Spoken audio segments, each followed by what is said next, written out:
नमस्कार दोस्तों। तो ईटीएफ में आपको इन्वेस्ट करना है और टॉप 5 ईटीएफ आपको जानना है, तो इस वीडियो में आपको 5 से 10 साल या उससे अधिक समय तक इन्वेस्ट रह सकते हैं ऐसे 5 ईटीएफ के बारे में हम बात करेंगे। तो ईटीएफ होता क्या है? ईटीएफ स्टॉक और म्यूचुअल फंड का मिश्रण कह सकते हैं। जैसे स्टॉक में होता है कि आप डेली मार्केट टाइम पर उससे बेच या खरीद सकते हैं, ऐसे ही ईटीएफ आप बेच या खरीद सकते हैं। लेकिन स्टॉक एक ही कंपनी में इन्वेस्ट करने देता है और ईटीएफ आपको अलग अलग इंडेक्स के हिसाब से बहुत सारी कंपनी में आपको इन्वेस्ट करने का मौका देता है। तो ये तो हो गया ईटीएफ का फ़ायदा। और म्यूचुअल फंड से अगर ईटीएफ को कंपेयर किया जाए तो बहुत सारे फ़ायदे हैं। उसके लिए हम एक अलग से वीडियो बना देंगे। अगर आपको चाहिए तो कमेंट बॉक्स में ज़रूर बताइए। तो चलिए वीडियो को शुरू करते हैं बिना किसी बकवास के। तो देखिए, टॉप 5 पे हमने जिसे रखा है वो है निफ्टी 50 का इंडेक्स। अब देखिए, निफ्टी 50 हमारे टॉप कंपनी होते हैं, मतलब टॉप 50 कंपनी होता है हमारे देश के, जैसे एचडीएफसी बैंक, रिलायंस, आईटीसी, ये सब कंपनी हो गया। तो इस इंडेक्स को हम निफ्टी 50 बोलते हैं, जिसमें टॉप 50 कंपनी रहता है। और उस इंडेक्स का एक बेहतरीन ईटीएफ है निप्पॉन इंडिया निफ्टी 50 20 और इसका कोड है निफ्टी 20।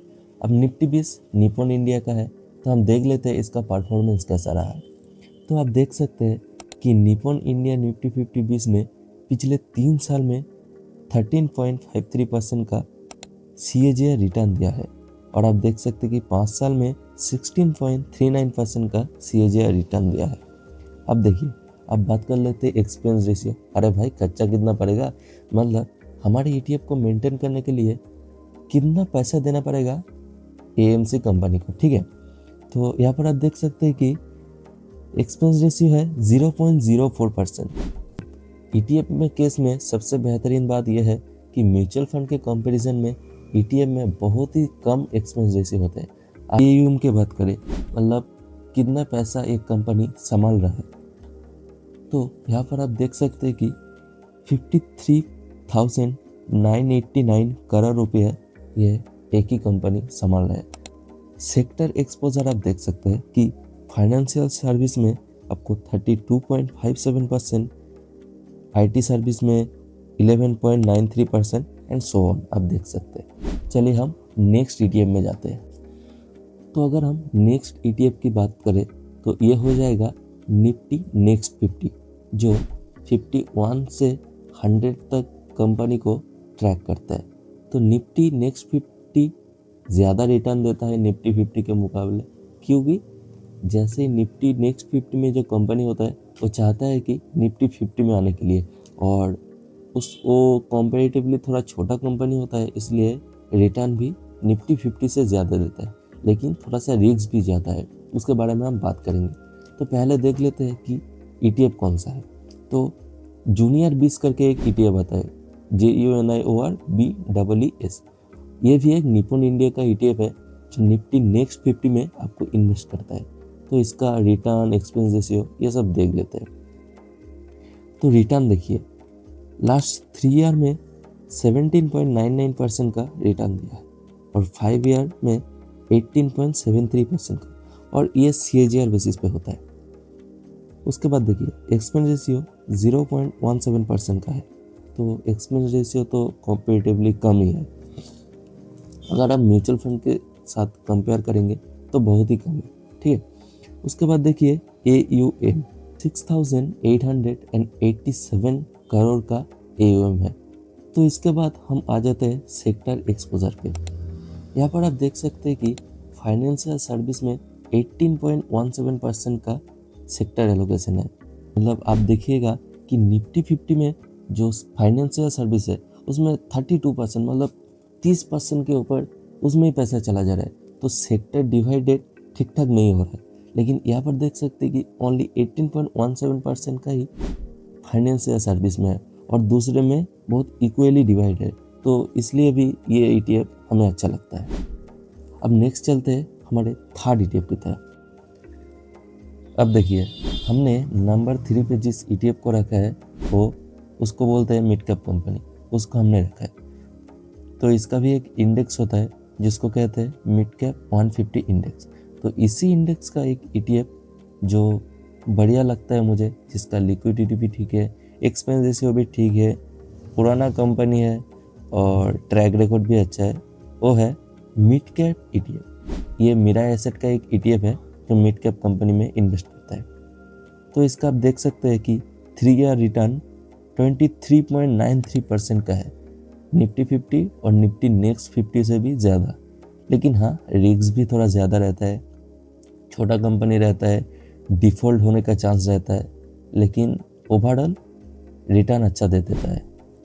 ETF का खास बात यही है ना कि आप एक कंपनी में नहीं, एक इंडेक्स ऑफ कंपनी में इन्वेस्ट करते हैं, जिसमें आपको एक्स्ट्रा ऑर्डिनरी 100 गुना 200 गुना नहीं हो सकता, लेकिन आपका पैसा जीरो भी नहीं हो सकता। इसीलिए ETF हम ज़्यादा प्रीफर करते हैं। और उसके बाद देखिए कि इसका अगर एक्सपेंस रेशियो देखिएगा आप तो 0.05%, तो बहुत ही चीप है। और उसके बाद देख सकते हैं कि AUM भी 1254 करोड़ का है, मतलब 1000 करोड़ से भी ऊपर का यह AUM मैनेज कर रहा है, पैसा मैनेज कर रहा है। और सेक्टर एक्सपोजर देखिएगा तो फाइनेंशियल सेक्टर में 23.76%, इंजीनियरिंग एंड कैपिटल गुड्स में 15.89% एंड सो ऑन। तो ये सबसे ज़्यादा लिक्विड है मिड कैप 150 फंड में, और ये पुराना भी है। और इसका अगर ऑल्टरनेटिव में बताऊँ तो मिड 150-20 करके एक आता है निपुण इंडिया का, वो आप देख सकते हैं, मतलब आप चेकआउट कर सकते हैं। देखिए भाई, ये कोई रिकमेंडेशन नहीं है कि इसी में आपको इन्वेस्ट करना है, ये आपको एजुकेशनल पर्पस के लिए हम बता रहे हैं। आप इसमें भी इन्वेस्ट कर सकते हैं, दूसरा कोई में भी इन्वेस्ट कर सकते हैं। हम जिस पे इन्वेस्ट करते हैं वो हमने बता दिया। उसके बाद देखिए मिड कैप IETF, ये ICICI प्रूडेंशियल का एक ETF है जो मिड कैप 150 में इन्वेस्ट करता है।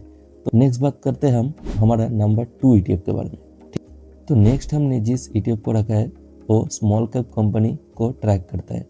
स्मॉल कैप कंपनी मतलब 250 से 500 कंपनी तक, 250 कंपनी होता है, 251 से तो 250 कंपनी होता है, उसको ये ट्रैक करता है। और इसमें से सबसे अच्छा जो मुझे ETF लगता है वो HDFC स्मॉल कैप है। HDFC SML 250 इसका कोड है। हर एक ETF का एक कोड होता है, तो आप उससे इसको पहचान सकते हैं, ठीक है।